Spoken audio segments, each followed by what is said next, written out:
New arrivals this week. How about the 1974 Chevrolet Camaro Type LT Z28? Last year for the Z28. For 2 years. Right. They didn't make them in 75. They didn't make them in 76. Oh, is that right? And they made them in 77. Okay. 77, they didn't have the bulging hood scoop. It was just the painted on, looked like a hood scoop.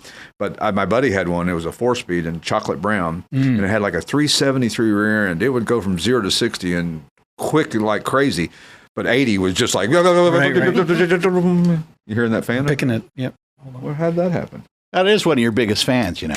There it is, on the floor. But your biggest fan's on the floor. Yeah. So how about the Camaro Type LT Z28 1974? Medium red metallic over saddle, sporty and luxurious, rebuilt 350 cubic inch V8, Tremec 5-speed manual. So that's kind of a, obviously you wouldn't get a 5-speed manual in 1974.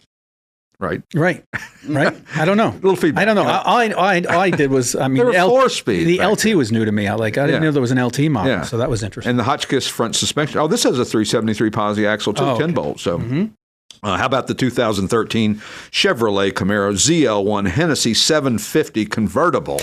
Sure. Victory red over black. 7,436 actual miles.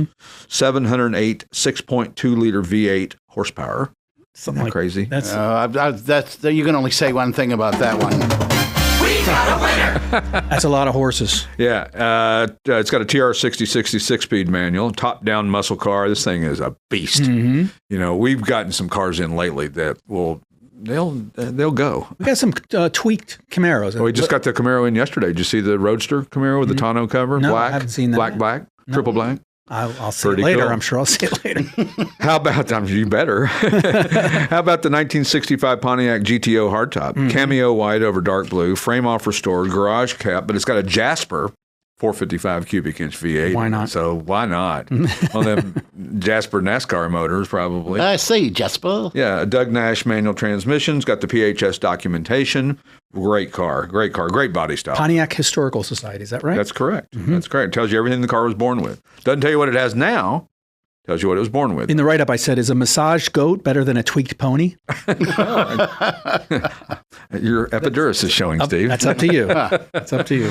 You know, it's interesting on PHS documentation and Marty reports and all that is people think if they have these, then the car has everything that was on that sheet. Right. And that's not the case. It just tells you what it was built with. So you know that it came with 3 deuces instead of a single 4-barrel, or it came with a manual transmission, not an automatic, or, you know, all the different options that came on it. And you'll know that to be true. And options can be just as important to value. You know, forget the engine and the transmission, the rear end all being numbers matching. That's hugely important. Right.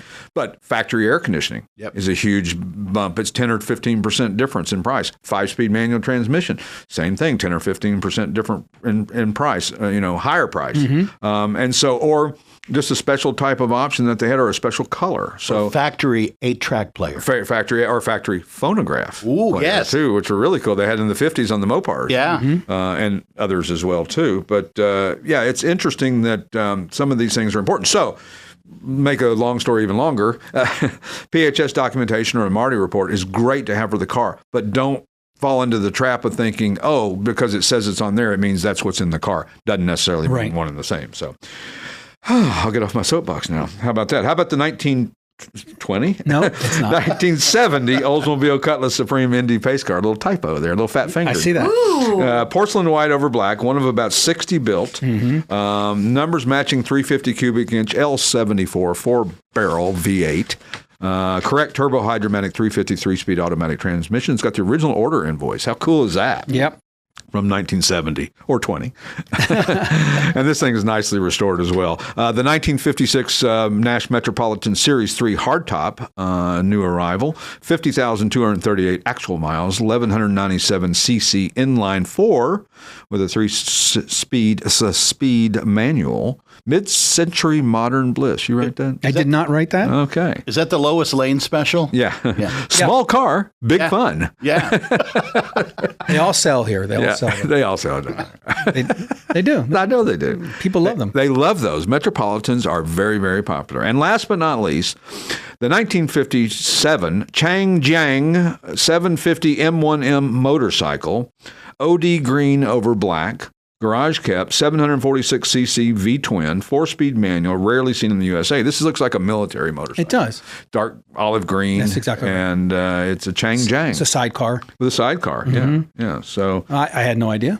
I'm learning a lot by writing these things up. You absolutely are. So thanks to all of our new subscribers on YouTube. Yeah. Isn't that amazing?